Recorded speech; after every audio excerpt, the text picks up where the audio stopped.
Hi, I'm Mark Lawson, president of MorningStar Music Publishers, and we are very glad today to be talking with Susan Cherwien. Susan's a wonderful hymn writer and writer of many of the devotional books that we publish that contain readings for hymn festivals. We decided to talk to her a little today about this work and how she got started with it. So Susan, welcome, and we are so glad you're here. Thank you. You are so well respected as a hymn writer and for the volumes of readings that we publish. How did you get started writing? I've been writing poetry since I was in third grade, and writing poetry got me through the terrible teenage years. Nobody ever gets to see those poems but me. I'll destroy them before I die. And I've always been a lover of words. I've read ever since I was able to read. I had books everywhere. And I'm interested in many things, and it comes together in my poetry and in the hymn texts I write. When I first met David back in Berlin, we started doing hymn festivals together. My husband, David Cherwien, who is an organist and composer.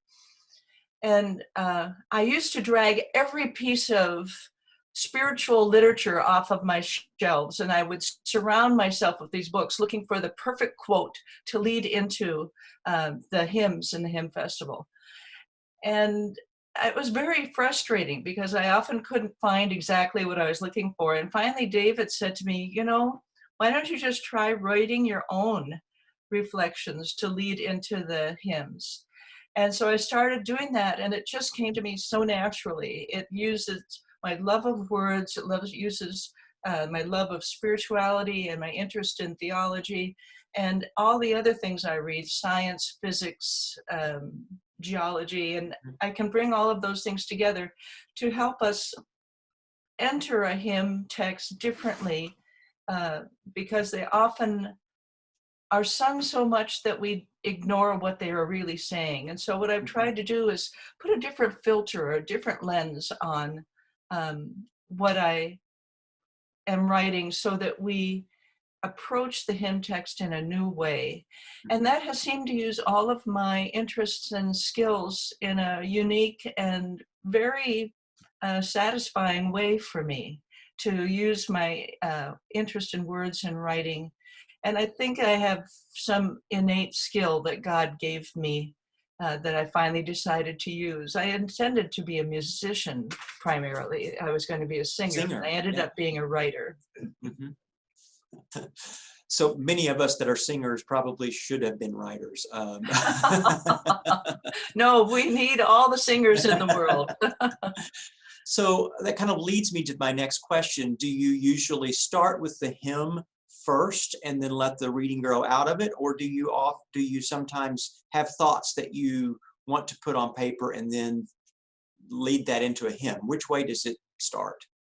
No, those thoughts get scribbled down on scraps of paper and put into a file that I have called Interesting, where I also put newspaper articles and magazine articles or opinion pieces that other people have written.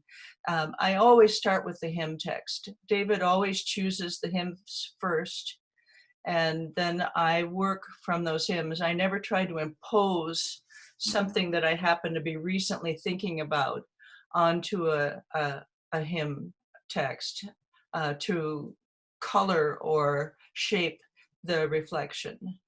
So no, I always do start with the hymn that the reflection is going to precede. Mm-hmm. So during this time when so many people are doing online worship and congregations aren't singing, I've thought that maybe there are good creative ways to use these readings in some of these worship services to amplify these texts and help people think about them. What advice would you have for people doing the online services and ways that you might use these? Well, I receive wonderful feedback and information from people who have used these reflections in many ways.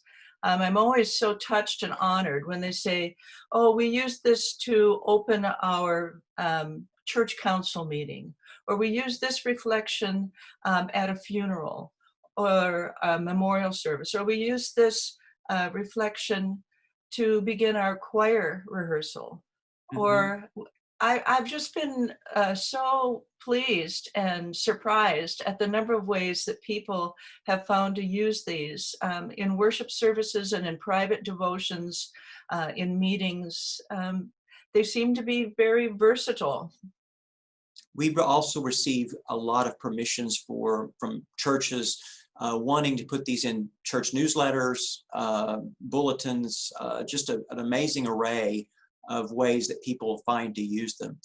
So kind of in closing, do you have some particular favorites, or do you have one that you would consider reading for us today? I have lots of favorites, but I did choose one from the second volume, From Glory into Glory. Okay, very good.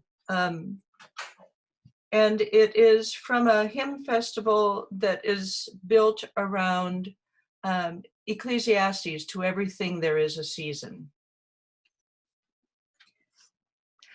A time for remembrance. The Lakota, among other Plains tribes, kept a pictorial record of the passing of years called a winter count. Painted on a buffalo hide, the pictures spiraled inward, each representing 1 year, one major event that characterized that particular year. Perhaps we should all keep a winter count of people who have significantly colored a year of our life, or by a kind word or attention changed our journey. Perhaps we could draw a picture or compose a melody like Elgar's Enigma variations, or write just a couplet to remember and name.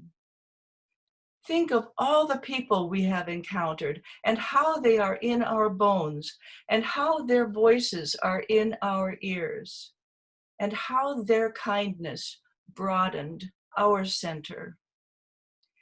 Perhaps we should keep a winter count of people, all the blessed generations that God has woven, overlapping, meandering into our seasons. Very wonderful. Thank you for sharing that. So what hymn was that particularly meant to lead into?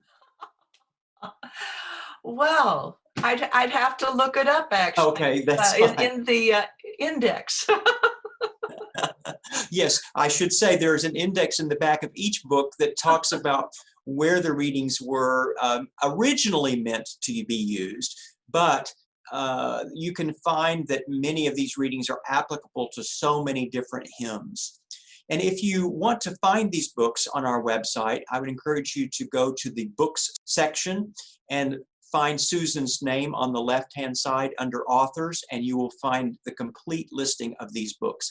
So Susan, thank you so much for joining us. We are so pleased with your work, and we find it to be so moving in so many ways. Thank you so much. Well, thank you for making these available to so many people. I'm honored.